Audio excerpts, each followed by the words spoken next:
Merci de regarder Balafon Télévision. Bienvenue dans le Grand Plateau. Au menu ce soir, un ancien proche collaborateur du président de la République brise le silence et ses sorties médiatiques se multiplient au point d'être devenues de véritables rendez-vous attendus. Le capitaine Romuald Effoudou, ex-chef du bureau de renseignement à l'état-major particulier de la présidence de la République, ne désarme pas.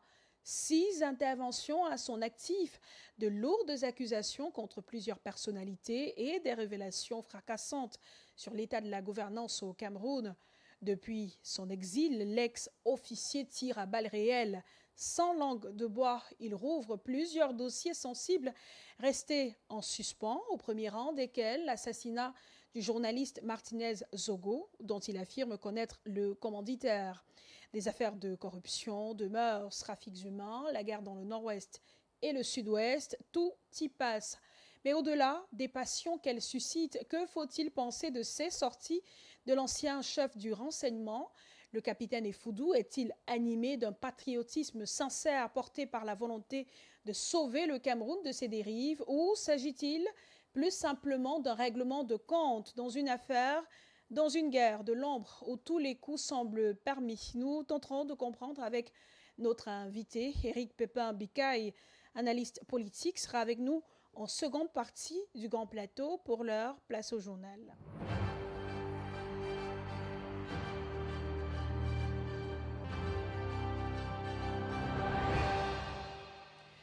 Fin de la longue attente pour les candidats au General Certificate of Education. Les résultats du DCE session 2025 sont disponibles. Le taux de réussite globale passe de 75,46% en 2025 à 67,88% cette année, soit une baisse de 7,58%. Sur plus de 208 000 candidats inscrits, environ 196 000 ont effectivement composé et un peu plus de 133 000 sont déclarés admis. Une baisse enregistrée au General Certificate, au DCE Ordinary et Advanced Level dans les filières de l'enseignement général et technique. Fondre Marquez revient sur les chiffres.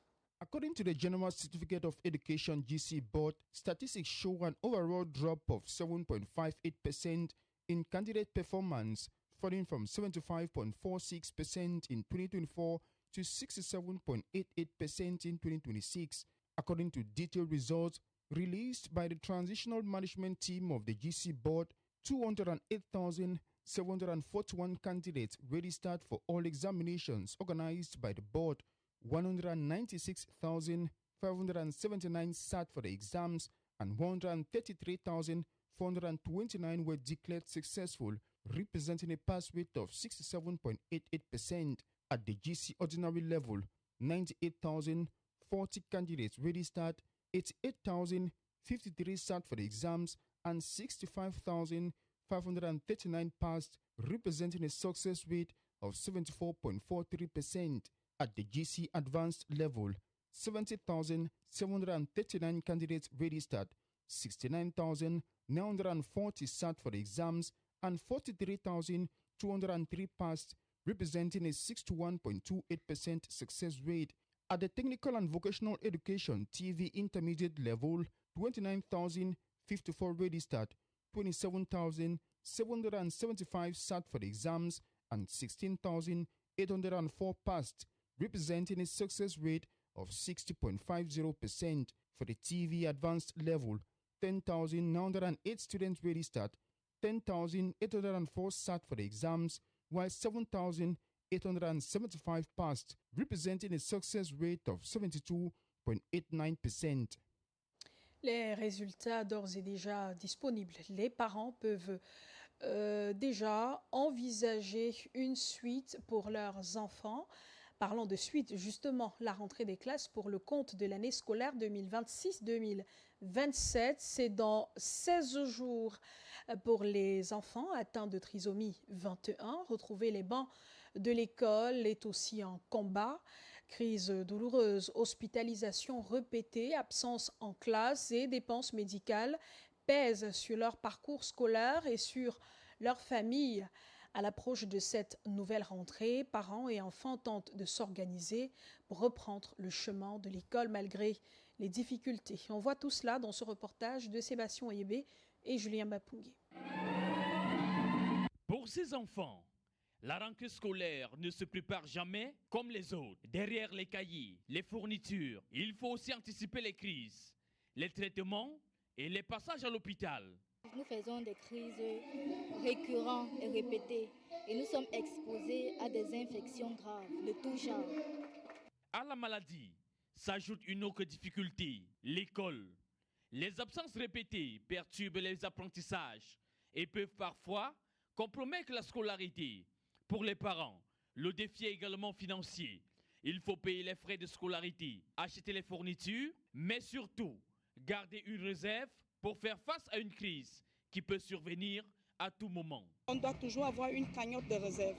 Ça veut dire à chaque moment, dès que ça déclenche, il faut aller à l'hôpital. C'est des enfants qui sont nés avec un handicap, mais un handicap qui ne doit pas abroger, n'est-ce pas, leur avenir, un handicap qui ne doit pas venir entacher ce pour lequel le Dieu Tout-Puissant les a envoyés sur terre. Raison pour laquelle nous avons le devoir de les accompagner pour qu'ils puissent, n'est-ce pas, réaliser le meilleur d'eux, afin que la société profite de ce pour lequel ils sont de passage sur terre. Alors, tout se tient compte. Cette année encore, des associations se mobilisent pour alléger le poids qui pèse sur les familles. L'association Emmanuel for Life est une association humanitaire. Nous accompagnons au quotidien les enfants porteurs de trisomie 21 et leurs familles. Nous avons vraiment pour mission de pouvoir accompagner ces enfants-là, les insérer dans la société, leur donner vraiment une insertion socio-professionnelle, les accompagner vers une certaine autonomisation. Ça, c'est une mission pour nous, changer vraiment l'avenir de ces enfants. Pour ces familles, l'objectif est simple, permettre aux enfants de reprendre le chemin de l'école malgré la maladie et surtout de ne pas laisser la trisomie 21 décider de leur avenir. Dans le reste de l'actualité, le transport routier pourrait tourner au ralenti dès lundi prochain, 24 août 2026. Un groupe de transporteurs syndicalistes annonce une grève nationale pour dénoncer le mauvais état des routes, la multiplication des contrôles et les abus liés à la sécurité routière. Ils affirment avoir saisi le gouvernement depuis 2 semaines sans réponse ni ouverture de dialogue. J'irai Sazangué et Fondre-les Marquez. Road Transport Syndicate members across the 4 corners of Cameroon are planning an indefinite strike action beginning August 24, 2026 across the national territory. Nous avons donné 2 semaines au pouvoir public pour satisfaire nos revendications. Et que nous avons dit que si les revendications ne sont pas satisfaites, nous avons décidé à l'unanimité. C'est les syndicats de conducteurs seulement ici réunis présents. Nous avons décidé de prendre notre responsabilité en main. À partir du 24, du 23, à partir de minuit 59, aucun camion ne va bouger. Among the reasons why the Road Transport Syndicate members are halting activities are multiple checkpoints on the roads, poor road networks, and abuse of road safety regulations. Road safety abuse, the number of checkpoints which are numerous from Douala to all the borders like going to Centrafrique and Chad and so on, the state of the road. And furthermore, they are here complaining about the treatment based on the collective convention that have been signed without the main actors being concerned. These transporters hope that if, on the eve of their planned strike, the government calls for dialogue, they are willing to call off the strike action. But for now, it stands. Le premier arrondissement de Bafoussam, la route du bloc 2 est devenue difficilement praticable. Du carrefour du lycée à Konfogim, les pluies aggravent une dégradation déjà importante. Des véhicules embourbés, des pannes et des accidents se multiplient. Certains habitants préfèrent désormais laisser leurs véhicules à l'écart. Joël Ferdinand Ewanet et Franck Duroc-Tassonquin ont fait le trajet pour nous. Descendre la colline du bloc 2 en Diandam est devenue difficile pour les usagers. À pied, à moto ou en voiture, tous composent avec une chaussée fortement dégradée. Il y a des véhicules qui tombent au ravin là, ce sont les yaps qui viennent les retirer. Même les gens qui vivent au quartier, ils vivent parce que c'est le chez eux. Mais dire que le locataire là, non, tu vis là. Dès que le premier contrat finit, tu es obligé de partir parce que c'est vraiment... En saison sèche ou en saison de pluie, ce n'est pas facile pour nous de traverser. La route se rétrécit. D'ici peu, là, comme vous voyez, on risque de perdre cette route. Sur moins de 2 km, les véhicules s'embourbent ou terminent parfois leur course dans les caniveaux. Inexplicable. On souffre tellement. On est en voiture, on est en pied, c'est pareil. En moto, c'est pareil. Vraiment. Il suffit qu'il pleut juste un peu comme ça là. Même les piétons tombent. Je suis véhiculé, mais je ne suis pas sur la voiture. C'est garé à la maison. Parce que si je sors là et il pleut, je vais garer en ville, rentrer à pied. Donc du coup, on préfère rester dans la voiture à la maison pour marcher. Depuis combien d'années? Je ne sais même pas que c'était comme ça. Vraiment, si je savais su, je ne venais pas dans ce quartier. Je ne savais pas que c'était le genre là, je n'ai jamais vu. En saison sèche, comme en saison des pluies, les populations subissent le même calvaire. Exaspérés, plusieurs préfèrent laisser leur véhicule à la maison.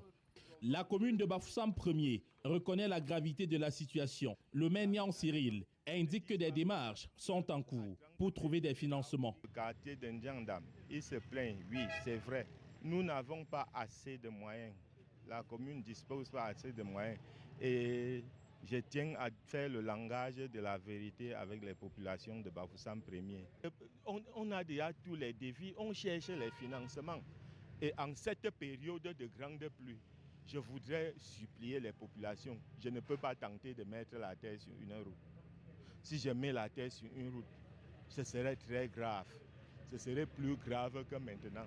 À l'approche de la rentrée scolaire, l'inquiétude grandit chez les riverains. Parents d'élèves, notamment, se demandent déjà comment ils pourront emprunter cette route au quotidien. À Moutenguene, l'abattage sauvage de 52 plants de palmiers à huile de la CDC sur une parcelle de 13 hectares provoque de vives tensions. Le directeur général de la Cameroon Development Corporation dénonce un acte de sabotage visant à freiner les efforts de relance de l'entreprise publique. Franklin Ngoni Ndjie impute la responsabilité à un groupe d'individus issus de la communauté musulmane ayant envahi un terrain qui ne leur a jamais été cédé. La direction précise que cette perte constitue un coup dur supplémentaire pour la CDC déjà fragilisée par une capacité de production réduite dans la région du sud-ouest. Faune René Marquez pour les détails. It was a tense atmosphere on Thursday in Moutenguene as staff of the Cameroon Development Corporation, CDC, alongside forces of law and order intervened to stop the felling of young oil palm by a group of Muslim community. Before the operation was halted, a total of 52 oil palm trees had been felled, according to the CDC property manager, Kebi Ekwile. The act by these individuals is an attempt to frustrate the CDC management's efforts to revamp the state-owned corporation, says Franklin Goninjie, general manager. Plantation in areas like that have become even more important today because there are certain areas of CDC which are not 100% accessible. We cannot operate 100% in Malindi. We cannot operate 100% in other estates in Nyanja. So a place like Bota, Moliwe, where we can operate, we have to do the maximum. And when we face a situation like the one we are facing, where young palm trees in their prime production age are being felled, it is life-threatening. The CDC general manager explained that an oil palm tree has at least 30 years of productivity, but the felling of these trees, which have existed for only 10 years, is life-threatening to the corporation. The CDC GM added that there is a laid-down procedure for the surrender of CDC leasehold land to any third party as stated in a ministerial order of March 2023, and this, he says, has not been respected. there's a laid-down procedure for the surrender of CDC land. Let it be respected. And that procedure foresees the opinion. There's a provision for the opinion of the board of directors of CDC, which will give a favorable opinion or an unfavorable opinion depending on the strategic impact of any such decision. It has a very big impact. The CDC property manager acknowledged that the Muslim community had applied for the land to be surrendered to them, but insisted that they had been told it was not possible. Dans la région du centre, au quartier Efoulane, dans l'arrondissement de Yaoundé 3, un jeune homme de 22 ans reconnaît avoir tué sa petite amie Diane Eyidi, âgée de 19 ans.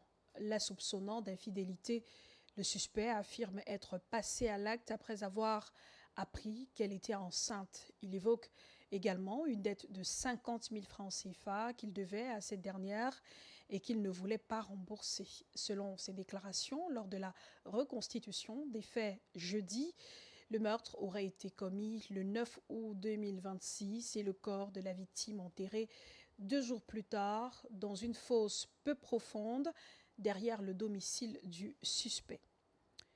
À Douala, dans la région du littoral, 3 ouvriers ont perdu la vie après une chute du 8e étage d'un immeuble en construction. Alors qu'une enquête est ouverte pour établir les circonstances du drame, cette tragédie relance la question de la sécurité sur les chantiers et des obligations qui incombent aux employeurs. Quels sont les droits des victimes et les responsabilités de l'employeur en cas d'accident de travail? Élément de réponse avec Mathieu Nathael Njok, cadre syndicaliste, dans ce reportage de Jessica Tenosmachi. L'émotion reste vive au marché Sadaga après la mort de 3 ouvriers victimes d'une chute du 8e étage. Leurs dépouilles reposent à la morgue de la garnison militaire. En attendant les conclusions de l'enquête, la question des responsabilités et des indemnisations se pose. L'employeur doit être saisi 48 heures au plus tard pour être informé de l'accident, et il y a des mécanismes d'évaluation de cet accident par un médecin du travail.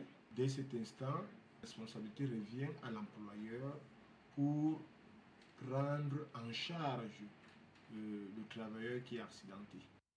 Au Cameroun, l'accident de travail est encadré par le Code du travail et la Convention 121 de l'OIT.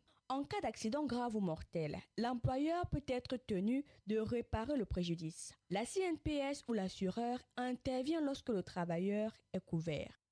En cas de décès, c'est le même mécanisme, c'est-à-dire que dès qu'on a établi les responsabilités, l'employeur doit dédommager la famille. Mais ici, là, il faut regarder si l'employeur a affilié l'employé dans une assurance ou alors dans une prévoyance sociale. L'absence de contrat écrit ne suffit pas à exclure la relation de travail. Celle-ci peut être établie, notamment par le lien de subordination. Dès lors que l'employé peut justifier qu'il est employé dans cette entreprise et que les tâches qu'il incombe lui sont assignées par l'employeur. Donc, même si vous n'avez pas un contrat de travail, dès que vous avez une note de mission, dès que vous avez une note de service, c'est suffisant pour étayer que vous avez un contrat de travail avec votre employeur. L'enquête devra déterminer les circonstances du drame, d'éventuels manquements aux règles de sécurité et les droits des familles des victimes. En sport, après le week-end du sacre, place à celui des honneurs pour les Lions indomptables du Cameroun. Les championnes d'Afrique seront reçues demain samedi par le couple présidentiel au Palais de l'Unité, avec 5 d'entre elles distinguées dans le 11 type de la compétition. Pendant ce temps, les Lions de la balle orange se préparent à vivre un tournant décisif pour la Coupe du Monde avec la dernière étape des qualifications. On voit tout cela avec Charles Douglas Ndemba. Le retour au Cameroun, le couple présidentiel devrait dans les prochaines heures recevoir les champions d'Afrique en titre, les Lions indomptables, qui vont pour la première fois se plier au protocole d'État réservé aux grands champions. Un privilège en football qui jusqu'ici était réservé aux hommes. Ce sera pour la première fois dressé pour accueillir le trophée et les médaillés d'or de la Coupe d'Afrique des Nations féminines. Triple récompense pour la vice-capitaine Monique Ngok qui, en plus d'avoir été sacrée meilleure joueuse de la compétition, figure désormais dans le 11 type du tournoi, tout comme 4 autres membres de cette belle épopée victorieuse. Il s'agit de Gisèle Ngamanga, l'attaquante de Fenerbahçe, la défenseur Nyadjou de Amazon Fab, la gardienne Mikaeli Biina du Benfica Lisbonne et la sélectionneur Valentine Guélé. Toujours en football, la date de la prochaine rencontre des Lions indomptables chez les messieurs des Lions indomptables est connue. Ce sera la Côte d'Ivoire en amical le 3 octobre prochain au stade de Bimpe. Les deux équipes qui s'étaient déjà croisées à la Coupe d'Afrique des Nations au Maroc rencontrent soldées par un match nul, un but partout. En basketball, Alfred Aboya, le sélectionneur des Lions de la Balle Orange, vient de dévoiler la liste des 12 joueurs qui auront la lourde mission de qualifier le Cameroun pour la Coupe du Monde au Qatar. Les joueurs NBA sont bien présents, mais pas tous. Yves Missier, Christian Koloko, 2 intérieurs forts. En revanche, pas de Uri Chomché et surtout John Tonji. Pour le reste, sans grand changement. Jérémy Hill est bien là, tout comme le capitaine Ateba. Toujours pas la moindre trace de Pascal Siakam. À l'absence d'une conférence de presse, il sera difficile pour le public d'avoir des explications sur les différents choix. La team 237 rentre en compétition le 27 août prochain face à la redoutable formation du Nigeria. Le tournoi se déroulera à Rades, en Tunisie.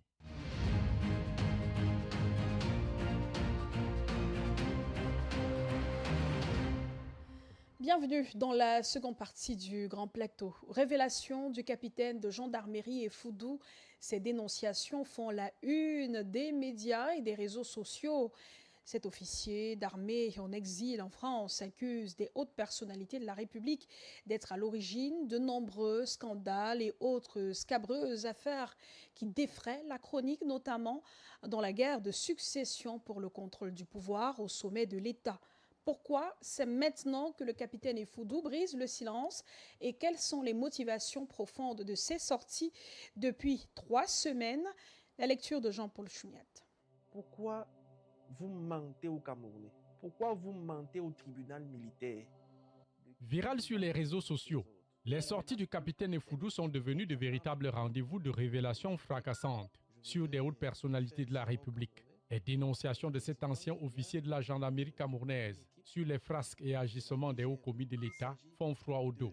Face au journaliste Morgan Palmer depuis près de 3 semaines, l'ex-chef du bureau d'enquête et renseignement à l'état-major particulier du président Paul Biya depuis son exil parisien met dehors tous les secrets du palais d'Etoudi et la haute administration camerounaise. Sans mettre de gants, le capitaine Effoudou vide son sac, citant nommément les noms des personnalités et décrivant leur rôle joué dans la conception et l'exécution de certaines affaires brûlantes du pays.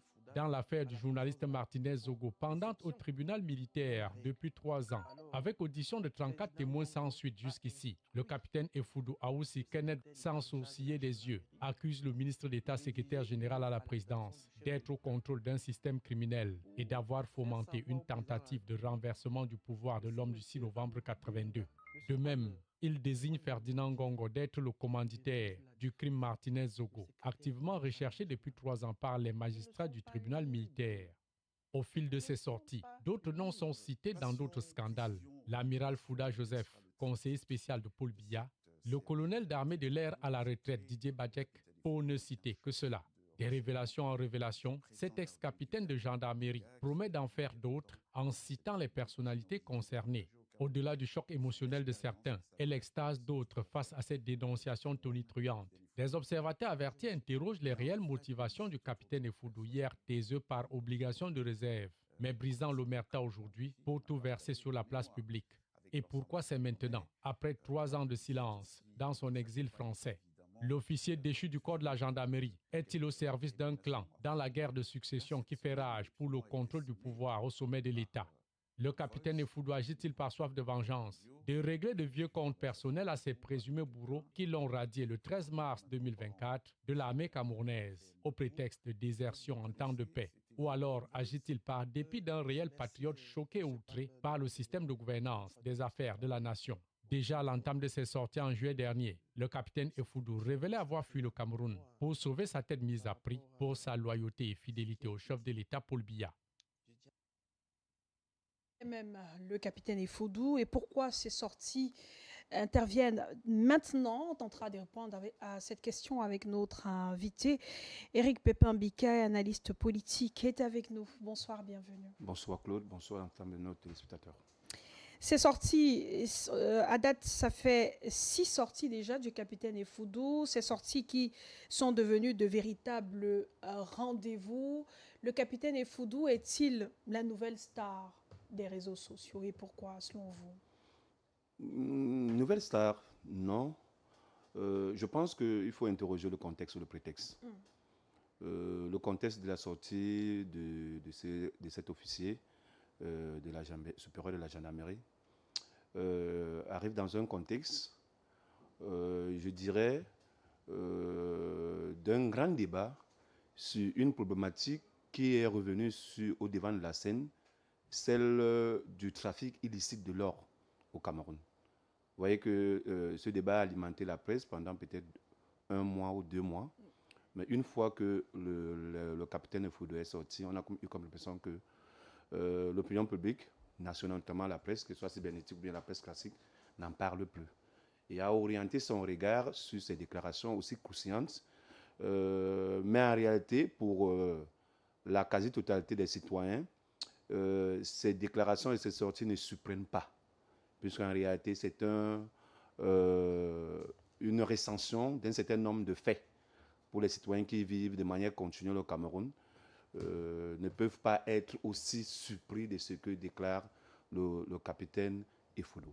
Donc, dans ce contexte-là, on voit bien que le capitaine a été capable de pouvoir appliquer une théorie qui est vieille, celle énoncée par Charles Pasqua, ancien ministre de l'Intérieur français, qui disait que lorsqu'on est noyé dans une affaire, il faut créer une affaire dans l'affaire de nature à ce qu'on puisse oublier l'ancienne affaire. Et je pense que le débat sur l'or au niveau du Cameroun a été oublié au profit des déclarations du capitaine Effoudou. Ça, c'est mon analyse à moi. Maintenant, le prétexte. Si on interroge également le prétexte de cette sortie, on se rend compte qu'il arrive également dans une autre série de faits. Le président de la République étant absent au pays depuis 73 jours, il est rentré hier, ça donne droit à un certain nombre de positionnements d'un certain nombre d'acteurs, peut-être, qui font aujourd'hui, qui décrédibilisent en fait leur action au sein des institutions au travers d'un certain nombre de postures ou alors d'hypothèses qu'a énoncées le capitaine Effoudou durant ses sorties. Maintenant, les sorties, pour la plupart, sont faites à travers les médias sociaux. Donc, forcément, c'est un régal pour un certain nombre d'internautes qui aimeraient, en fait, qui sont avides de pouvoir avoir des nouvelles de la haute hiérarchie et qui mieux que le capitaine Effoudou pour les servir ces types d'anecdotes dans un média qui prend de l'ampleur, celui de la presse cybernétique. Donc, pour moi, ce n'est pas une star. Je vais analyser le contexte et maintenant, j'essaie de mettre des hypothèses au niveau du prétexte pour comprendre que ces sorties, forcément, ont un objectif. Peut-être on reviendra tout à l'heure dans le cadre de notre échange. Évidemment, mais dans quel contexte, Éric Pépin, on pourrait classer ces sorties du capitaine Effoudou? Est-ce que c'est une prise de position? Est-ce que ce sont des dénonciations? Est-ce que ce sont des révélations? Qui dit révélation dit peut-être des choses qu'on ne connaissait déjà pas. J'insiste à dire que pour moi, qui observe la scène publique camerounaise depuis une dizaine d'années, les déclarations du capitaine Effoudou ne sont pas une surprise. Si vous les analysez, vous allez voir qu'il touche le secteur de la corruption. On est arrivé plusieurs fois à être champion du monde. En fait, l'un des pays les plus corrompus au monde. Si on est arrivé à ce classement, ce sont les institutions internationales qui l'ont fait, Amnesty International, pour ne pas la citer. Ça veut dire que forcément, il y a un terrain qui est fertile. Pour qu'il y ait corruption, il faut qu'il y ait un corrompu et un corrupteur. Et sur près de 20 ans maintenant, un certain nombre des institutions qui nous accompagnent dans la question de développement ont toujours dénoncé cette corruption-là. il parle forcément du tribalisme, il parle du trafic d'influence, il parle d'un certain nombre de faits, les problèmes de mœurs, oui. Voilà, par exemple. Mais ce n'est pas surprenant. En réalité, pour nous qui sommes au Cameroun, peut-être, là maintenant, il parle d'autorité parce que pendant très longtemps, il a été le chef de renseignement au niveau de la présidence de la République. Ça veut dire qu'il était au cœur d'un certain nombre de dossiers qui étaient parlants, qui avaient les acteurs, et où on pouvait être capable de pouvoir identifier les différents adjuvants d'un certain nombre de problèmes au sein du pays. Mais pour moi, je dis, j'insiste à le dire, ce n'est pas une surprise ce que dénonce le capitaine Efudou. Maintenant, il y a également un autre pan sur lequel on pourra analyser pour dire que ce qui peut être attractif dans ces sorties, c'est que c'est un officier supérieur. Et dans notre contexte à nous, de devoir de mémoire, je pense que c'est le second officier supérieur qui prenne la parole de manière publique pour parler des affaires d'État. Je me souviens, à un certain moment, il y avait un certain Patrick Nouma, je ne connais pas le grade qu'il occupait au sein de l'appareil militaire. Et à l'époque aussi, ces sorties faisaient les choux gras de la presse cybernétique. Est-ce que ça a eu un impact considérable sur le système et le fonctionnement des institutions? Je ne pense pas.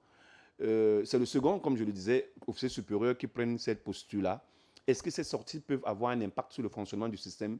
Je suis toujours dans une interrogation en disant que je pense pas, et je ne pense pas. Vous avez essayé de rappeler les sujets qu'il évoque. Il parle de mœurs, il parle de corruption, il parle de problèmes politiques, notamment la situation dans le nord-ouest et le sud-ouest, la guerre dans le nord-est et le sud-ouest. Il parle de la situation de la Sonara, il parle des conflits d'intérêts, ainsi de suite. Mais est-ce que ce sont des réalités propres seulement au Cameroun? Et pourquoi ça fait problème actuellement? Puisque ce sont des situations à chaque fois dénoncées par des Camerounais, ça et là, soit dans les médias, soit sur les réseaux sociaux. Je pense que j'insiste à dire que la sortie du capitaine Efudou prend toute son ampleur parce que c'est un officier supérieur. Et il a été au renseignement, c'est-à-dire très proche du président de la République. Mais vous l'avez dit d'ailleurs dans votre relance, un certain nombre de Camerounais depuis 20-30 ans travaillent sur ces axes-là et font régulièrement la dénonciation sur la gestion des institutions de la République et sur le pouvoir décentralisé qu'on a conféré à un certain nombre d'individus. Et ces citoyens, d'ailleurs, pour la plupart, ce sont des journalistes, estiment que le trafic des finances s'est greffé au cœur du système de gouvernance de notre pays. Bon, maintenant, les sorties du capitaine Efudou ont un avantage, c'est que c'est beaucoup plus spécifique. Les noms des acteurs sont cités, en fait, sont listés à chaque fois qu'il fait des sorties. Bon, quels qu'en soient les cas, on voit un peu une certaine hésitation lorsque les questions sont très pointues, parce qu'il faut avoir cette observation. Il a jeté son dévolu sur un certain nombre d'acteurs. Et lorsque les questions sont plus prégnantes, on voit bien qu'il recule. Il ne veut pas aller au chaudron comparativement à ce que ces sorties veulent faire croire. Il y a un certain nombre d'acteurs qui sont sur la place publique, qui ont déjà un certain nombre de révélations qui sont connues. Donc, il revient ses membres pour essayer de... Mais lorsque le journaliste, votre confrère, essaie de pousser le vice plus loin, on sent très bien que le capitaine Efudou recule. Il a de la peine à pouvoir y aller. Pourtant, il le dit très bien, il est détenteur d'un certain nombre d'informations qu'il aurait portées même au-dessus de la table du chef de l'État. N'est-il pas prudent ou alors son attitude montre une volonté de dissimuler certaines informations dans sa dénonciation? Du moins, dans sa méthodologie est très douteuse. Et à la fin, on a comme l'impression que le capitaine Efudou servirait un camp. Je vous ai dit tout à l'heure que la théorie de Pasqua a toute son essence ici dans sa sortie. Il faut noyer, en fait, il faut créer une affaire dans l'affaire, afin qu'on puisse oublier l'affaire précédente. Et dans notre contexte, le débat est animé, non pas sur le long séjour du président de la République à l'étranger, mais sur le trafic illicite de l'or au Cameroun. Et les journalistes ont poussé des investigations loin, très très loin, en citant des noms, en citant les réseaux de trafic, en citant les points de collecte et en citant les marchés de commercialisation. Ce débat s'est estompé à la suite de la sortie du capitaine Efudou. Et bon nombre d'observateurs pensent qu'il est en train de faire ce qu'on appelle, les Espagnols appellent la remontada, au profit d'un camp qui était déjà en mauvaise posture par rapport au sein de l'opinion publique nationale et internationale. En 6 sorties, le capitaine Effoudou a prononcé le nom du SGPR 6 fois, et voire plus. Du moins, le nom du SGPR est revenu dans chacune de ces sorties.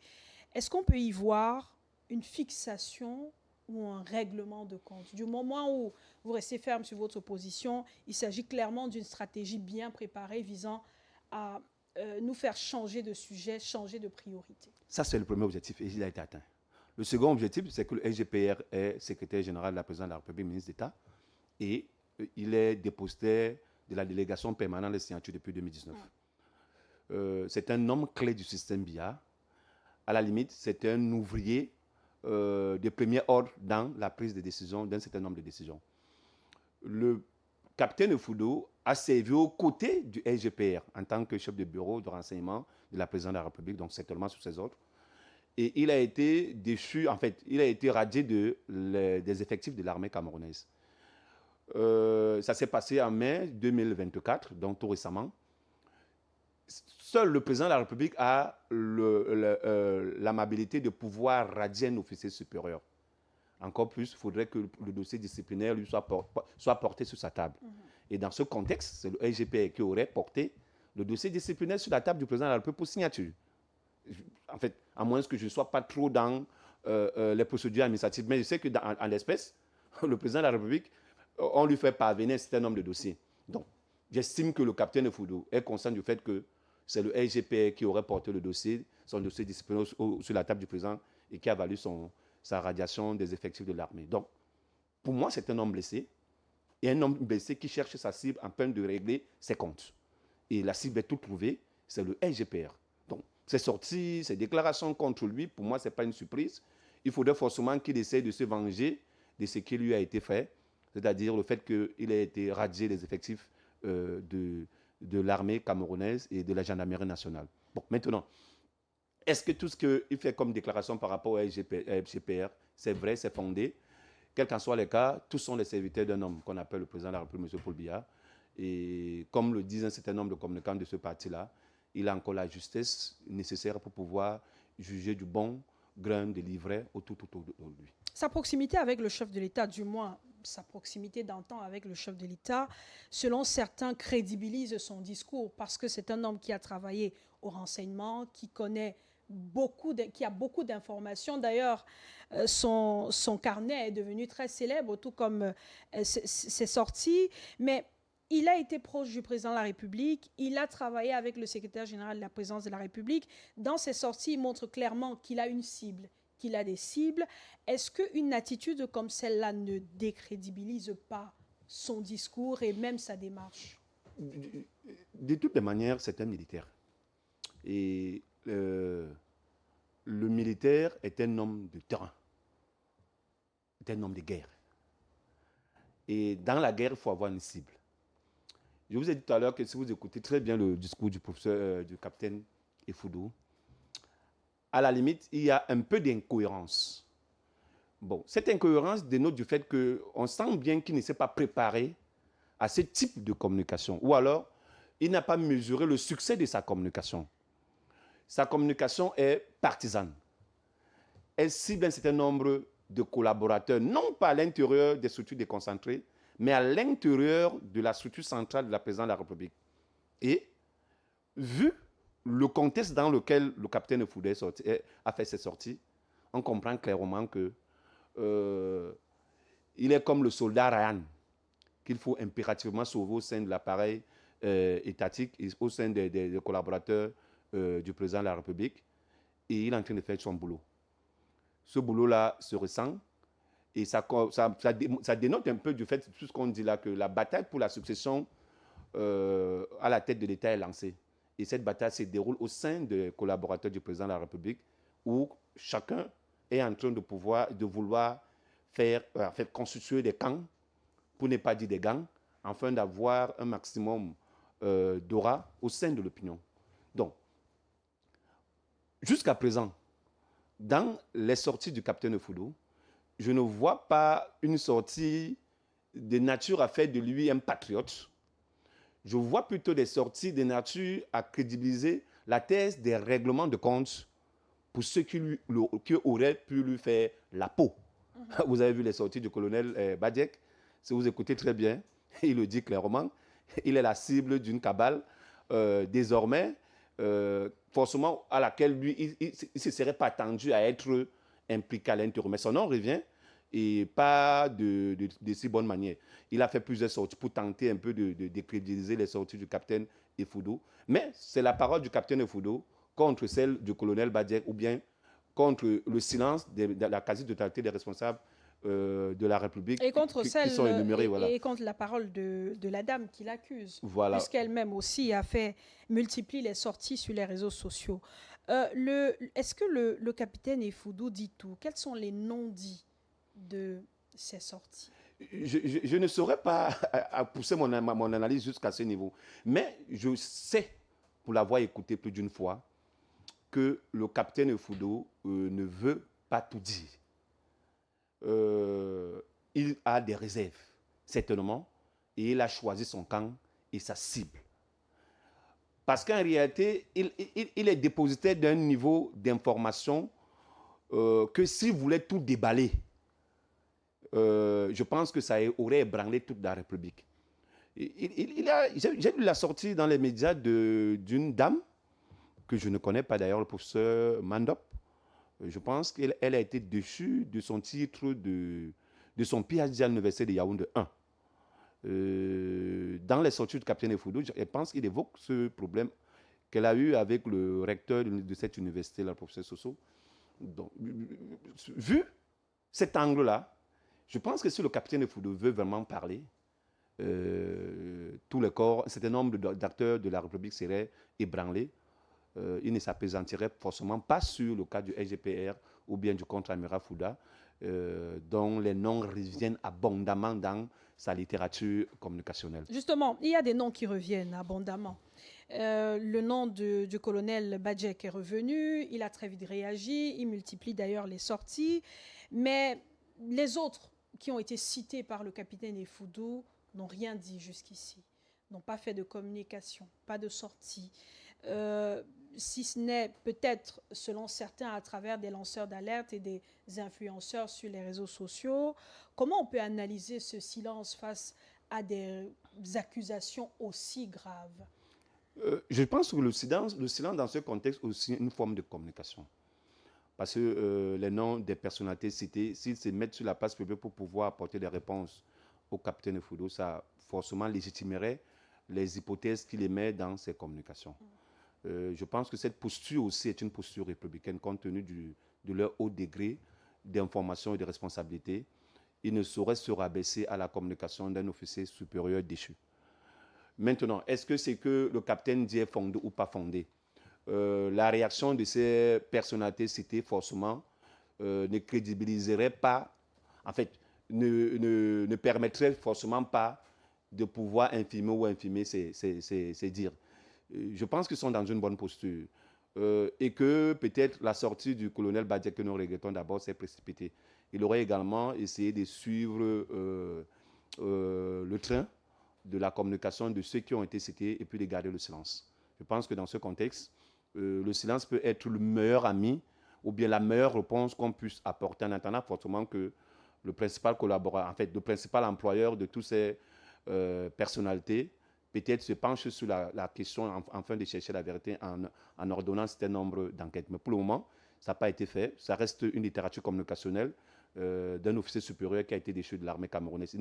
Il n'est d'ailleurs pas le seul qui a subi ces sanctions disciplinaires. Mais si vous voyez bien la liste des personnes qui ont été radiées, je pense que ce sont une dizaine. Il est la seule personne qui est toujours jugée utile de faire une sortie dans un contexte que nous avons analysé tout à l'heure.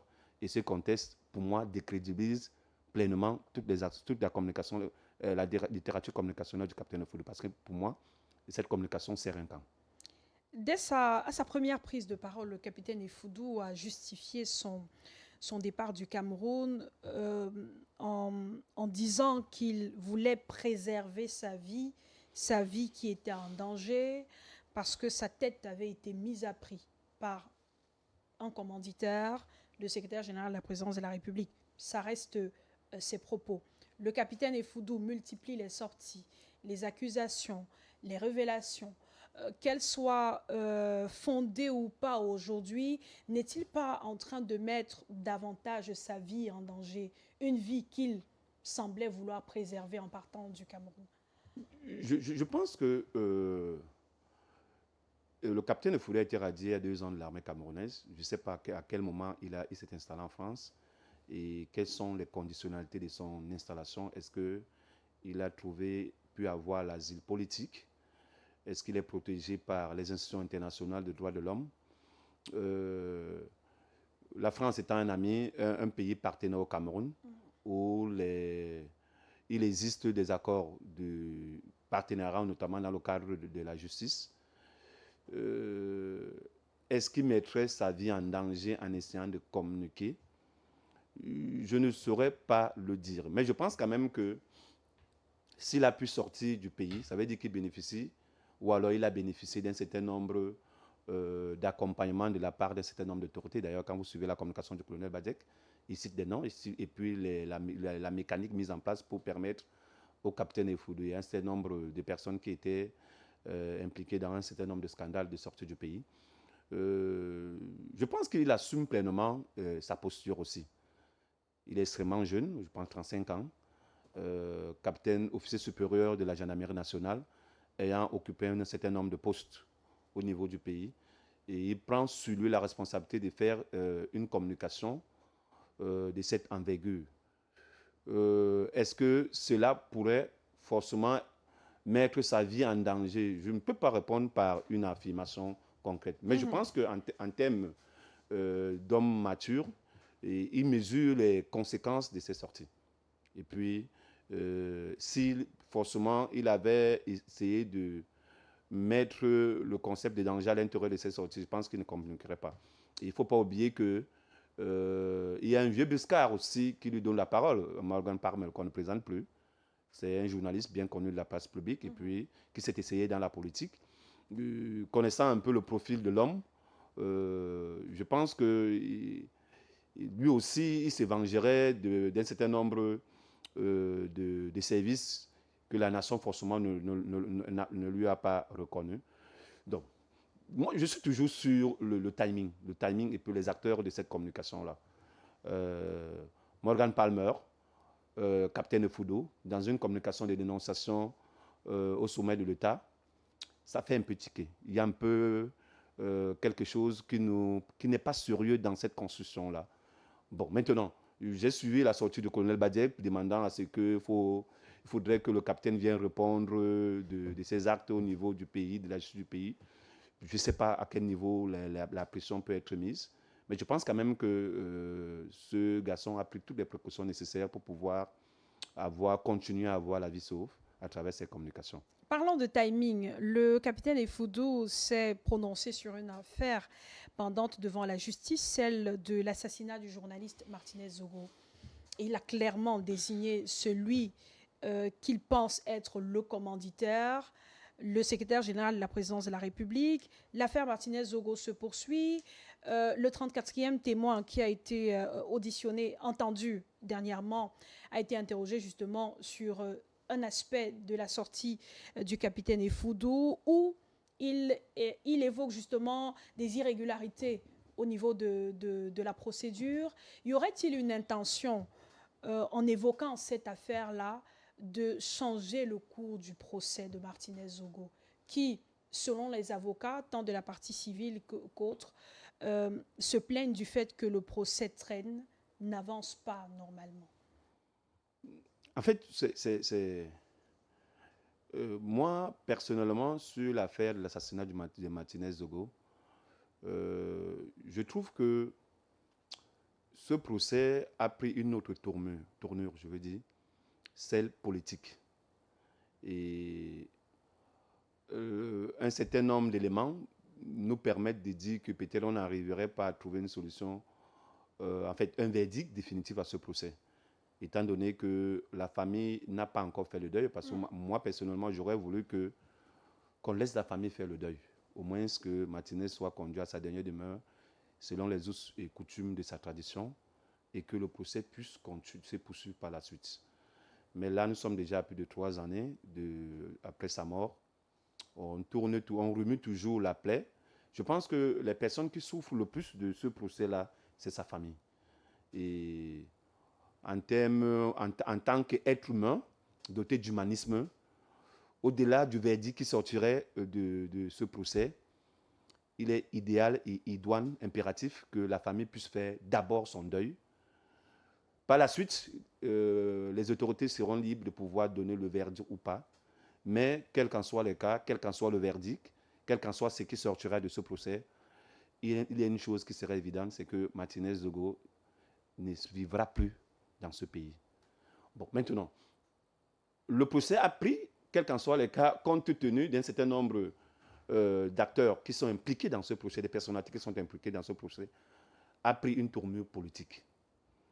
Une fois de plus, sur la base des sorties du capitaine Effudu, on voit très bien qu'il oriente son propos dans un plan politique. Parce que ce sont des hommes politiques, les hauts cadres de l'administration qui sont visés. Je ne pense pas qu'il peut donner une autre orientation à ce procès. Ce procès, déjà, il est en train de perdurer. Pour moi, la vérité n'éclatera pas. Il faut qu'on permette à la famille de faire le deuil, selon les us et coutumes de la tradition de la tradition de Martinez, je pense que c'est les ressortissants de la Liké. Il faut impérativement que le deuil de ce garçon puisse avoir lieu et qu'il repose au moins en paix. Maintenant, la paperasse administrative, tout ce qu'ils sont en train de faire pourra suivre son cours. Parce qu'en réalité, pour moi, c'est une deuxième mort de confisquer son corps à la morgue et puis de ne pas être capable de pouvoir faire un procès équitable afin que la famille, au moins, soit apaisée. Donc, quelles qu'en soient les sorties que les uns et les autres, les témoins pourront apporter à ce procès, la vie de Martinez Zogo ne sera plus rendue. Et permettons au moins à la famille de faire le deuil. C'est mon point de vue en tant que citoyen. Très rapidement, Éric Pépin-Bika, puisqu'on va sortir de l'émission, pour résumer, le capitaine Effudu promet encore de nouvelles révélations parce qu'il n'est qu'à sa 6e sortie, plusieurs autres sont annoncées. Il a dit clairement son intention est de dénoncer des irrégularités observées dans le système, de mettre de côté les mauvaises graines du système. Est-ce que ces révélations, ces dénonciations, ces sorties pourront véritablement l'aider à atteindre son objectif? Je refuse de croire que le capitaine Effudu n'est pas assez intelligent. Ou alors je refuse de croire que ceux qui lui donnent la parole ne sont pas intelligents. Quel qu'en soit le cataclysme de ces révélations, cela ne pourra pas permettre au capitaine d'atteindre ses objectifs. Je pense que le régime a résisté à plus difficile que ça. Je pense sur au moins 44 ans. Et j'insiste à dire qu'il n'est pas la première personnalité à faire ce type de sortie. Souvenez-vous des lettres quotidiennes de Marafa. On a raffolé à une certaine époque. Souvenez-vous également des sorties de Tutu Sedjoua lorsqu'il était incarcéré. Souvenez-vous également des sorties de Patrice Nouma, qui également a été très proche du régime. On peut également évoquer un certain nombre de sorties, celle de Mila Souté à un certain moment. Mais je pense que le régime un peu s'accommode de ce type de personnalités qui peuvent sortir des rangs. Souvenez-vous des nombreux livres qui ont été écrits contre ce régime. Si on partait, on tenait vraiment compte de cette littérature-là, je pense que le régime aurait vacillé. Au contraire, il a pris de la graine de la maturité et les révélations d'un officier de 35 ans, je ne pense pas que c'est ça qui peut faire vaciller un pouvoir de 44 ans. Il en faut un peu plus. Donc, quelle qu'en soit la nature, la portée de ces révélations-là, je pense que ces révélations seront noyées dans le silence. Et pour moi, ça ne permet que de vérifier ou de confirmer la théorie de Pasqua. Lorsqu'on est noyé dans une affaire, on crée une affaire dans une affaire afin qu'on puisse oublier l'affaire précédente. C'est noté. Merci. Éric Pépin-Bika, je rappelle que vous êtes analyste politique et à très vite sur Balafon Télévision. Merci aussi à vous de nous avoir suivis. Très bonne fin de soirée, excellent week-end à tous et rendez-vous lundi 20h pour une nouvelle édition du Grand Plateau.